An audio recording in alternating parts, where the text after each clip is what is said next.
Friends, சிம்பிளான தேங்காய் பால் சாம்பார் இன்றைக்கி செய்யலாம் வாங்க. தேங்காய் எடுத்து நம்ம பீஸாக கட் பண்ணி எடுத்துக்கலாம். உருளைக்கிழங்க வேக வச்சு மசிச்சு வச்சுக்கலாம். கொத்தமல்லி கீரை எடுத்து வச்சுக்கலாம். அப்புறம் பெரிய வெங்காயம் நம்ம கட் பண்ணி எடுத்து வச்சுக்கலாம். அப்புறம் பச்சை மிளகாய், இஞ்சி, கருவேப்பிலையெல்லாம் எடுத்துக்கலாம்.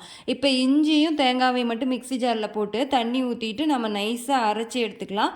அரைச்சதை நம்ம ஜூஸர் வடியில் போட்டு நம்ம ஃபஸ்ட்டு தேங்காய் பால் மட்டும் நம்ம எடுத்து வச்சுக்கலாம். அடுப்பை ஆன் பண்ணி பேன் வச்சு எண்ணெய் ஊற்றி கடுகு போட்டு கடுகு பொரிஞ்ச உடனே பச்சை மிளகாய் போட்டு வெங்காயம் கருவேப்பிலையை போட்டுட்டு தேவையான மஞ்சள் தூள் போட்டுட்டு நல்லா கிளறிட்டு, இப்போ அதுக்கு வெங்காயத்துக்கு மட்டும் தேவையான உப்பு போட்டு அதையும் நல்லா கிளறிட்டோன்னா வெங்காயம் வணங்கிரும். இப்போ வேக வச்சு மசிச்சு வச்சுருக்க உருளைக்கிழங்கு அதில் போட்டு வெங்காயமும் உருளைக்கிழங்கும் நல்லா கலங்குற மாதிரி பெரட்டிக்கலாம். பெரட்டினதுக்கப்புறமா நம்ம எடுத்து வச்சுருக்கிற ஃபஸ்ட்டு தேங்காய் பாலை ஊற்றிட்டு உப்பு போட்டு கொத்தமல்லி கீரை தூவிட்டு நல்லா கொதிக்கக்கூடாது.